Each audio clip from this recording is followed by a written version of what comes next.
Testando. Boa tarde a todos. Bem-vindos à nossa casa, mais uma palestra e paz. Vou ler aqui a nossa mensagem do nosso livro Sempre Melhor, José Carlos de Luca. No momento em que você foi criado, Deus sorria e pensava amorosamente, somente em você. Cada um de nós é uma obra rara, inigualável, porque somos diferentes uns dos outros. Você não é igual a ninguém e ninguém igual a você. Por isso você é muito especial. E somente Deus poderia criar desta maneira tão especial, criativa, amorosa. Quando Deus cria, Deus ama, e quando Deus ama, só algo de muito extraordinário pode acontecer. Nossa palestrante hoje é a nossa irmã Cristiane Luiz Monteiro de Barros, que vai fazer a palestra para nós, né? Vai passar aí a mensagem. Então vamos fazer a nossa prece, rogando ao nosso Mestre Jesus, que nos ampare, que nos proteja, que nos inspire na tarde de hoje. Que possamos, Mestre amado, fazer a Tua vontade e não a nossa, Senhor. Pai de infinita misericórdia e amor, esteja conosco hoje e sempre. Pai nosso que estais no céu, santificado seja o vosso nome. Venha a nós o vosso reino e seja feita a vossa vontade, assim na terra como nos céus. O pão nosso de cada dia nos dai hoje. Perdoai, Senhor, as nossas ofensas, assim como nós perdoamos a quem nos tem ofendido. E não nos deixeis cair em tentação, mas livrai-nos de todo mal. Que assim seja, graças a Deus e graças a Jesus. Graças a Deus.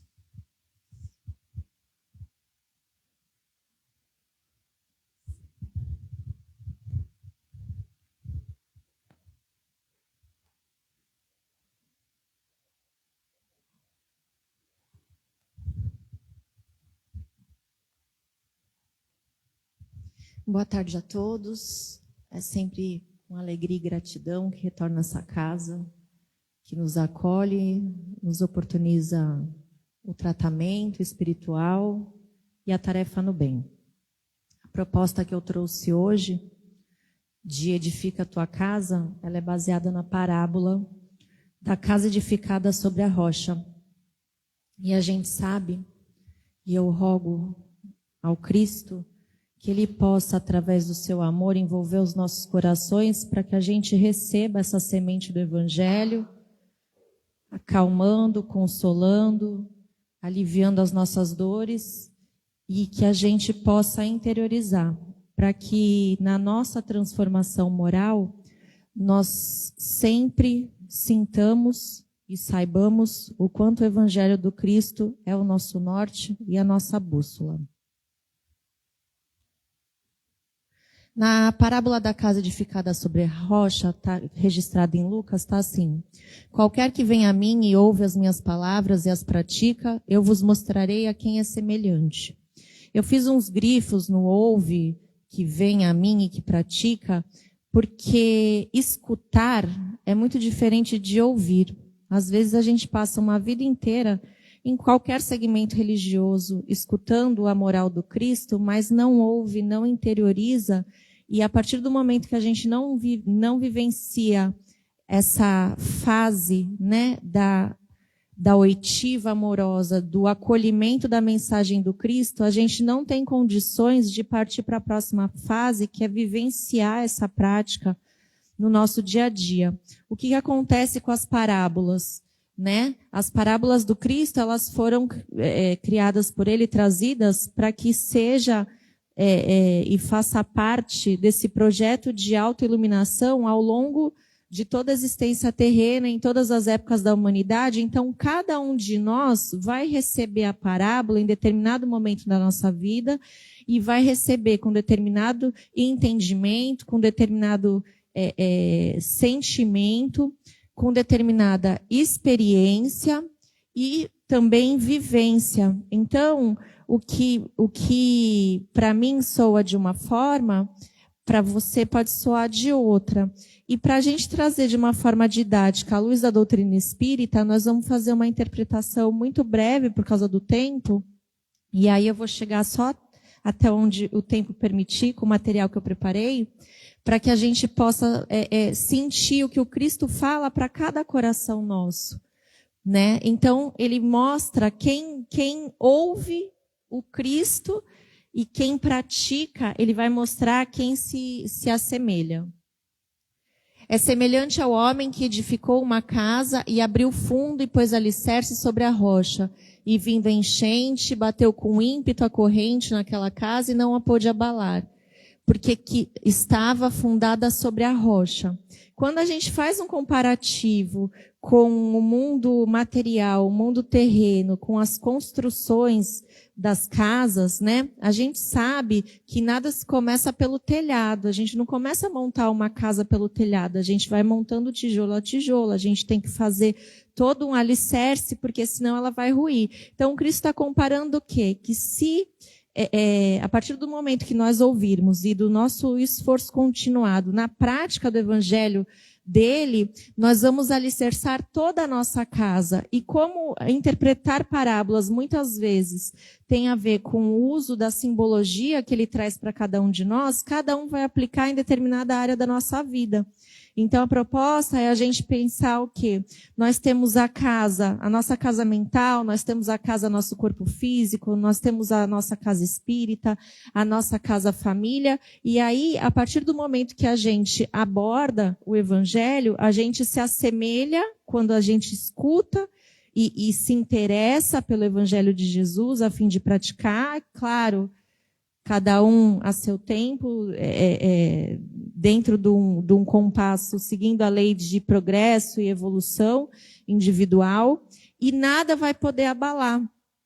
Porque é muito fácil a gente não se abalar quando tudo está bem na nossa vida, né? Mas quando, às vezes, os problemas, os obstáculos se achegam, nós muitas vezes titubeamos. E quando ele coloca que nada pode abalar, e ele coloca vindo a enchente e rios e tempestades, esses rios, tempestades, enchentes, nada mais são do que os obstáculos que nós encontramos nas nossas vivências terrenas, que podem ser no nosso âmbito familiar, pode ser no âmbito do nosso trabalho terreno, pode ser na dificuldade que a gente encontra na tarefa do voluntariado, com relação aos nossos filhos, mas se nós buscarmos essa conexão com Deus através da palavra do Cristo, nós vamos tornar esse alicerce firme, que não, mesmo passando pelas dificuldades que são próprias do mundo de provas e expiações em que nós nos encontramos,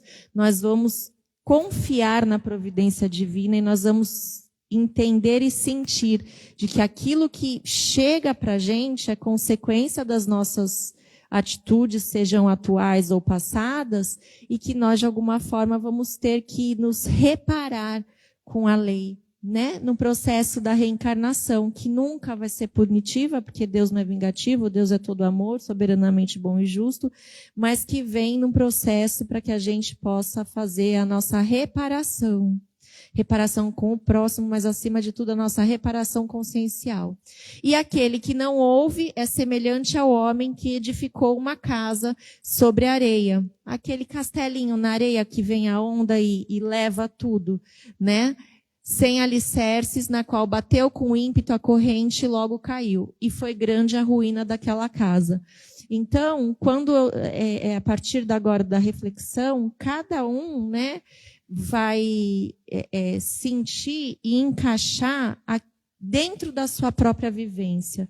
E de que maneira, e aí voltando no comparativo da construção da casa, quando a gente coloca tijolo a tijolo para subir uma parede, a gente sempre tem que ter uma argamassa, um cimento para que dê toda a sustentação e o vento não venha e derrube. né? E quando a gente traz para o Evangelho do Cristo, a sugestão de interpretação para essa parábola é que essa argamassa que vai formar justamente esse alicerce, que vai fazer com que nós enfrentemos chuvas, correntes, tempestades, etc., são as virtudes que já estão em estado latente no nosso coração e que, para que a gente possa evoluir, a gente precisa desenvolver as virtudes cristãs, né? E eu estou falando de paciência, de caridade, de tolerância, de uma série de virtudes. E também cada um, se fizer um mergulho interior, a partir das experiências que tem na vida, vai conseguir identificar, num processo de autoconhecimento, qual é a virtude chave nessa encarnação. Porque às vezes a gente acha que a gente encarnou para fazer grandes missões, e não, às vezes a gente veio, lógico, nós temos as nossas missões familiares, os nossos compromissos dentro do nosso planejamento reencarnatório, mas dentro do nosso propósito existencial, muitas vezes o que o Cristo espera de nós é que sejamos mais amorosos, mais pacientes, mais indulgentes. E aquele que não ouve e não pratica a palavra, ele está justamente construindo o castelo na areia, na beira do mar, né? Como a gente mora aqui em Santos e tem praia, muito provavelmente todo mundo na fase de criança ou na fase com seus filhos ou com seus netos já fez aquela brincadeira de molhar a areia ali, vai subindo o castelinho e vem a onda e vrum. E é isso que essa parábola traz de mais significativo para a gente. Aqui está o registro da mesma parábola, só que em Mateus, né? E em Mateus ele coloca que se assemelha àquele que edifica a sua casa sobre a rocha a um homem prudente. E como simbologia ele coloca, e desceu a chuva, e correram rios, e assopraram os ventos, e combateram aquela casa, e não caiu porque estava edificada sobre a rocha. E do mesmo jeito, né, como no registro de Lucas, do Evangelho de Lucas, de outra forma, a casa vai ruir quando a gente não constrói alicerces firmes. E aí vem o que o Emmanuel nos diz sobre a fala no livro Palavras de Vida Eterna, ele coloca justamente que as parábolas de Jesus nos oferecem uma certa elasticidade de interpretação. E à medida que vamos crescendo e amadurecendo, moralmente, espiritualmente e intelectualmente também, porque esse crescimento ele se dá em conjunto, né? Todo mundo aqui provavelmente já ouviu falar do desenvolvimento da asa da moralidade e da sabedoria, que nós podemos dar diversos significados à mesma parábola. E dessa forma, como simbologia, o que a gente pode interpretar? Que são várias situações, né? Alguns pontos para a nossa reflexão hoje, né? E eu gosto de, toda vez que eu me proponho a abraçar a tarefa de palestra pública, eu gosto de levantar algumas questões conscienciais que não precisam ser respondidas por mim, que eu trago perguntas que o convite que eu faço para cada um é que essas perguntas fiquem reverberando ao longo da semana e que a gente responda para a gente mesmo, porque a nossa consciência de alguma forma vai sinalizar, né? Então, alguns pontos. Qual é a simbologia da casa da parábola? Pode ser a nossa vida, a nossa casa mental, o nosso corpo físico, a nossa casa que é o nosso lar, a nossa casa espírita, que na maioria das vezes é o nosso segundo lar ou terceiro, depois da casa da nossa mãezinha, né? E na nossa vida, dentro da proposta de trazer questões que nós possamos responder para nós mesmos, né? Como estamos edificando a nossa vida? Tijolo a tijolo com qual argamassa? Agora há pouco eu fiz o comparativo do tijolo a tijolo e da argamassa e do cimento entre um e outro. Para que a gente construa e obtenha um sucesso espiritual dentro do nosso propósito de existência enquanto espírito imortal, de nos melhorarmos, uma vez que, pelo menos, eu posso estar equivocada, mas eu entendo que só o fato de nós estarmos terça-feira numa casa espírita à tarde, com essa chuvinha, marota e que a gente tem que sair, às vezes se molhar, tal, a gente já está com um propósito, muitas vezes, um pouco à frente, nem que seja um degrauzinho, de irmãos de humanidade nossos que permanecem ainda em estado de sono, no sentido de não buscar essa evolução, né? Então, como que a gente está edificando a nossa própria vida? A nossa reencarnação, né? Sob a ótica do espírito imortal que somos. Então, a terapêutica espírita, ela vem clarificar todo o evangelho do Cristo à luz do espírito imortal que nós somos, porque se nós não tivermos uma visão da nossa realidade espiritual, que diferença faria o que a gente faz ou deixa de fazer? Nós não estamos buscando como é que fala naqueles livros lá, o bônus hora, nada disso. Nós estamos buscando um processo de consciência de paz, da gente estar com a nossa serenidade e a paz de consciência, que com certeza, se perguntar para qualquer pessoa nesse planeta, é isso que a gente almeja. Né? Então, quando a gente tem a ótica do espírito imortal, a gente sabe por que nós estamos aqui dentro do nosso processo de reencarnação. Então, dentro das atitudes, dos sentimentos, dos pensamentos, que também constroem, também não deixam de ser a argamassa do tijolo, o que nós estamos fazendo para nos auxiliar no nosso processo de reencarnação e também auxiliar o nosso próximo, porque ninguém evolui sozinho, ninguém evolui insulado, né? Deus auxilia as criaturas através das criaturas. Nós já aceitamos o convite do Cristo de conhecer a verdade para que ela nos liberte, justamente acolhendo a mensagem de Jesus em nossos corações. Quando ele fala assim, eu sou o caminho, a verdade e a vida, ninguém chega ao Pai que não seja por mim, que verdade é essa?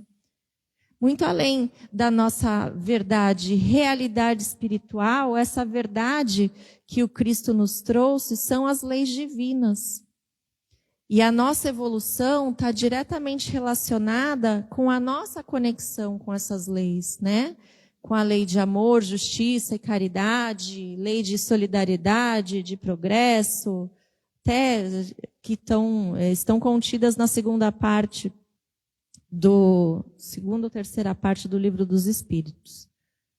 Então, dentro da nossa vida, quando a gente começa a fazer essas perguntas conscienciais, nós pouco a pouco vamos nos esforçando em modificar aquilo que precisa ser modificado e fazer a manutenção daqueles comportamentos que já são adequados e que já estão em conexão com Cristo Jesus. E aí coloca no Livro dos Espíritos qual é o objetivo da encarnação. Deus lhes impõe a encarnação com o fim de fazê-los a chegar à perfeição.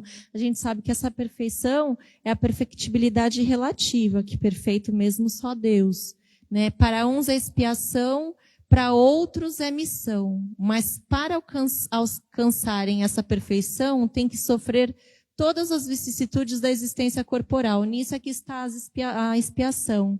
Então, voltando para a parábola, quando a gente constrói um alicerce dentro do Evangelho do Cristo, dentro da prática do bem, da prática do amor, nós temos um alicerce que vai permitir que quando chega a chuva, enchente e ventania, o que é a chuva, enchente e a ventania? Dentro da simbologia da parábola, são as dificuldades terrenas que nós encontramos. E aí cada um de nós, na nossa casa mental, vai conseguir identificar que dificuldade que eu passo agora, dentro do meu processo, dentro das relações humanas principalmente, que são essas enchentes e que, para que não me abale somente a prática do bem, do amor, da justiça, sendo amoroso com o outro, justo e caridoso, é que a minha casa não vai ruir. E nossa casa mental, né? Ela é formada por nossos pensamentos, por nossos sentimentos, pela energia mental, e alimentada pelos nossos padrões mentais, nossas crenças e nossos valores. O André Luiz fala que o nosso pensamento, ele cria formas pensamento. Que tipo de pensamento nós temos alimentado, né? E como fazer para edificar a nossa casa mental, a nossa mente, de forma a aprimorá-la, de forma a higienizá-la. A doutrina espírita, ela nos auxilia e nos dá inúmeras, né, ferramentas para que no nosso processo existencial a gente possa fazer. A gente não faz a faxina na nossa casa terrena, não tem que lavar a louça, varrer, arrumar, trocar lençol e tudo mais. Na nossa casa mental não é muito diferente. Que tipo de ambiente externo, ou de leitura, ou de televisão, ou de pensamento, eu estou nutrindo essa minha mente a tal ponto que pode macular os nossos pensamentos. E quando eu digo, por exemplo, que a ferramenta espírita ela é maravilhosa nesse sentido, porque nós recebemos o auxílio externo e a gente sabe que na segunda parte da tarefa de hoje tem a terapia do passe e como eu falei agora há pouco das formas de pensamento que o André Luiz fala, às vezes a gente cria às vezes verdadeiras sombras e a gente sente até um grau de perturbação que não deixa de ser alimento psíquico para os nossos irmãos que estão na mesma sintonia que a gente em processos de influência espiritual. Então, por exemplo, na situação do passe, a gente chega na casa espírita em busca de um tratamento e todas essas formas de pensamento que estão cristalizadas, elas vão sendo dissolvidas pelos benfeitores espirituais através dos médiuns passistas, né? Só que adianta só a gente vir aqui, porque a gente pode vir tomar o passe, sair ali, já chutar o cachorro e xingar o coleguinha que fechou o carro da gente.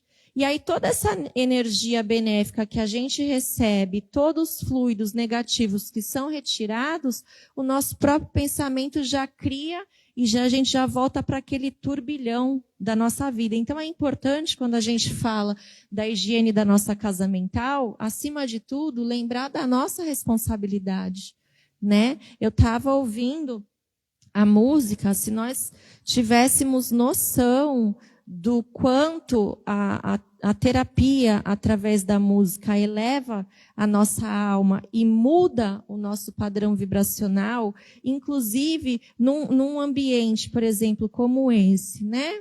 Que a gente sabe que tem todo um tratamento espiritual envolvido. O simples, que não é simples, que é maravilhoso, né? O piano, nós estamos ouvindo essas músicas edificantes e vai mudando todo o nosso padrão vibracional. E quando a gente eleva a nossa vibração através da música ou através de leituras edificantes, por exemplo, os benfeitores espirituais, os nossos anjos da guarda, eles encontram a receptividade e o acesso para nos auxiliar nesses processos. Porque nós dissolvemos, nós perdemos um pouco, às vezes, daquela monoideia, que são aqueles pensamentos negativos que insistem, e quantas vezes a gente chega aqui e a gente consegue se afastar.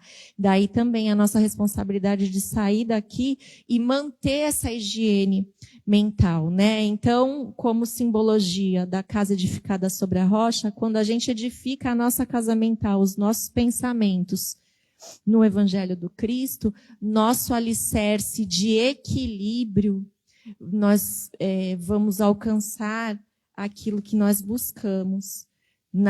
Quando a enchente chegar, quando a ventania chegar, quando o obstáculo e o problema chegarem, nós, edificando a nossa casa mental dessa forma, nós vamos conseguir encarar com a resiliência, a resignação e a paciência que o Cristo nos ensinou. É essa argamassa, né? Para a busca do equilíbrio individual. No livro, tem esse livro, que é bem antigo, do Chico, são diversos espíritos que fazem esse livro através da mediunidade dele. Tem várias mensagens, né? E tem a nossa casa, né? Ele faz um comparativo como a nossa mente. A mente é a casa onde cada um de nós reside. segundo as nossas próprias concepções. A imaginação é o arquiteto de nosso verdadeiro domicílio. A gente poderia pegar só essa frase aqui e ficar falando uns 40 minutos sobre ela. Porque ela é tão... se eu não me engano, é do André Luiz. Ela é tão profunda e tão objetiva, mas a gente podia dar várias interpretações assim. A nossa casa mental é onde cada um de nós reside. Muitas vezes, a gente pode estar cercado de um monte de gente e continuar se sentindo sozinho, na solidão. Porque não desenvolveu a argamassa, né? A virtude da solitude. Muitas vezes a gente tem um problema e quer, sei lá, viajar e se afastar do problema, mas o problema está na nossa cabeça. A gente pode estar em qualquer lugar que anda com a gente, né? Eu queria fugir de não sei o quê, mas onde eu vou, eu tô. Então é isso. É porque a gente reside nas nossas próprias concepções. E aí ele vem e coloca que a imaginação é o arquiteto do nosso verdadeiro domicílio. Olha que importante a gente entender que no nosso pensamento nós podemos co-criar e realizar situações e bem-estares só mudando o pensamento. Por quê? Quando a gente muda o pensamento, a gente muda também o nosso ponto de vista e a forma como a gente encara. Respiramos o bem ou o mal de acordo com as nossas preferências na vida. Na Terra, muitas vezes temos a máscara física emoldurada em honrarias e esplendores, conservando-nos intimamente em deploráveis cubículos de padecimentos e trevas. Moramos em espírito onde projetamos o nosso pensamento. Enquanto nós não nos esforçarmos em melhorar, em transmutar esses pensamentos, nós vamos continuar psiquicamente vinculados àqueles que vibram da mesma forma.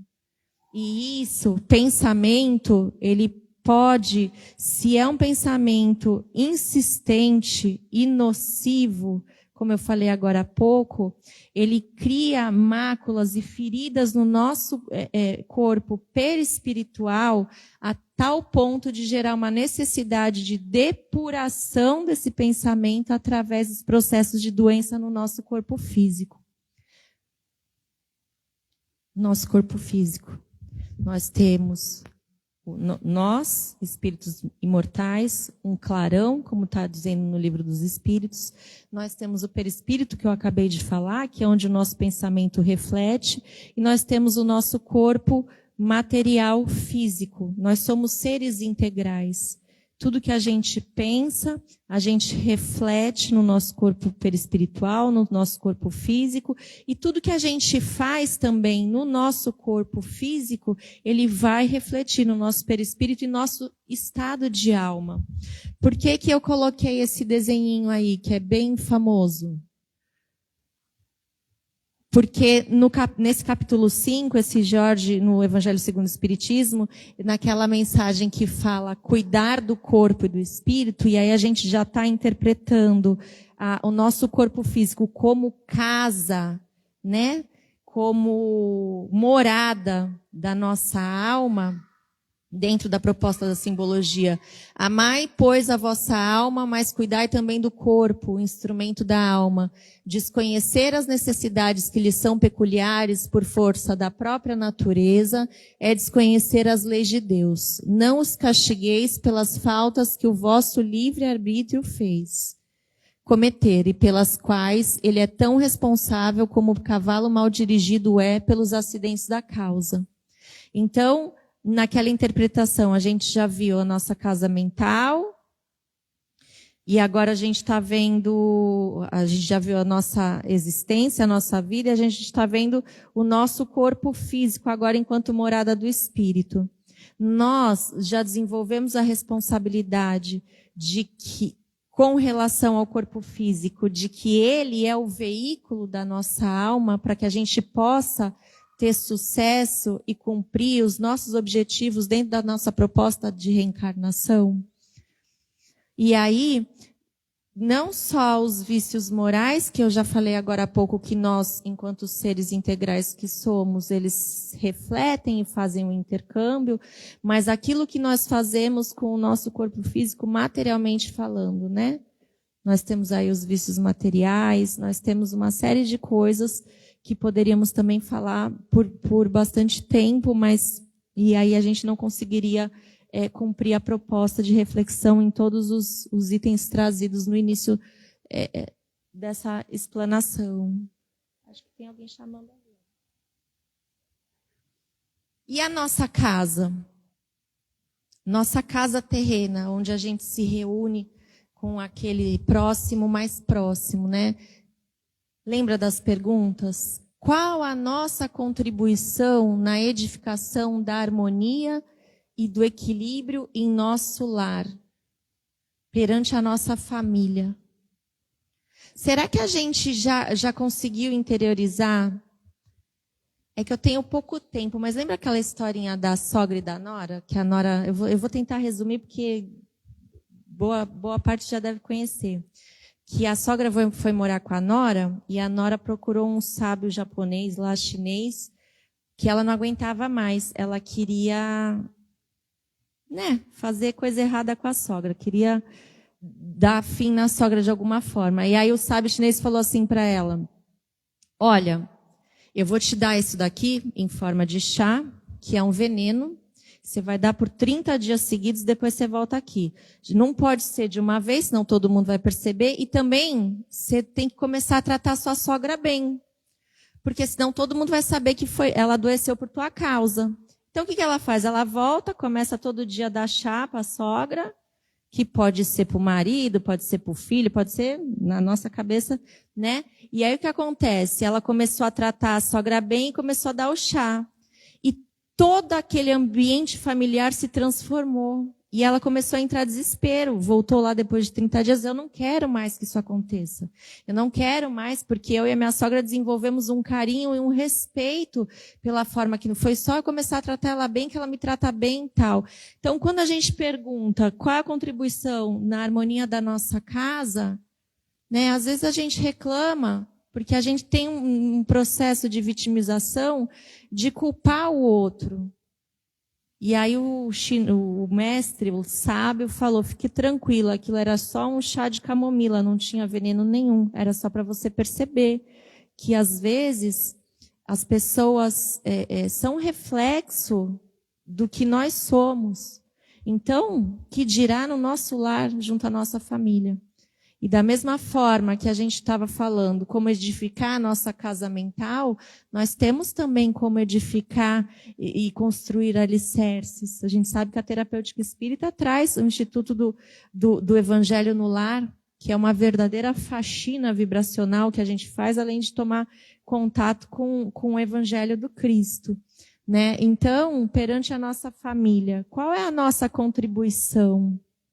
Nós temos essa mania de nos vitimizarmos, mas é muito mais fácil a gente tratar com amorosidade quem a gente vê uma vez por semana no centro, na casa espírita, do que a gente tratar o nosso filho, o nosso companheiro, a nossa companheira, a nossa mãe, nosso pai, aqueles que moram com a gente. Então, dentro da parábola da rocha, da casa edificada sobre a rocha, se a gente pega essa simbologia como casa, nosso lar, a gente sempre esbarra também na lei de responsabilidade. E na nossa casa espírita, que nós estamos caminhando para o nosso final, né? Como enxergamos o ponto de luz que nos acolhe e nos oportuniza a tarefa no bem? Qual a nossa contribuição para a edificação das paredes vibratórias de proteção? Quantas vezes nos perguntamos o porquê de sentirmos um vazio existencial, mesmo estando ligados a várias tarefas? Que vazio é esse? Às vezes a gente passa uma semana inteira vinculado a alguma tarefa da casa espírita e a gente ainda não conseguiu preencher o vazio existencial.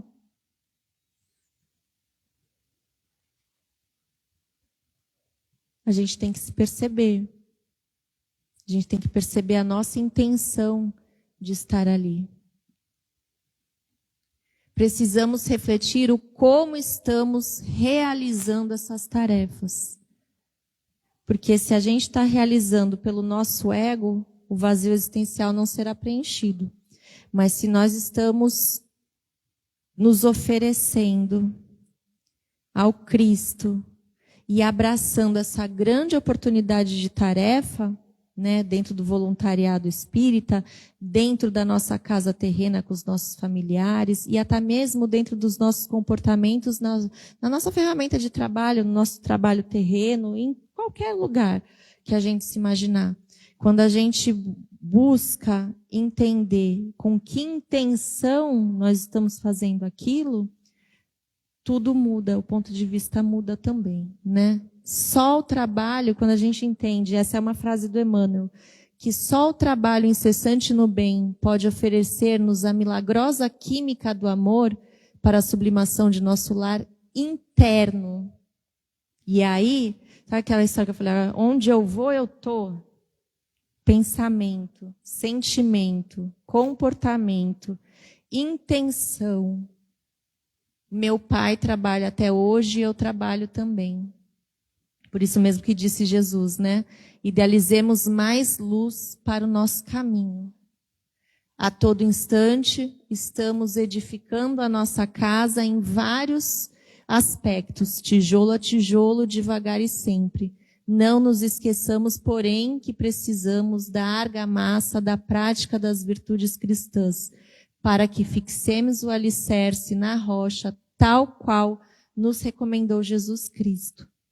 Eu desejo votos de plenas reflexões, eu desejo sucesso espiritual nas conquistas da alma para todos nós e muita paz.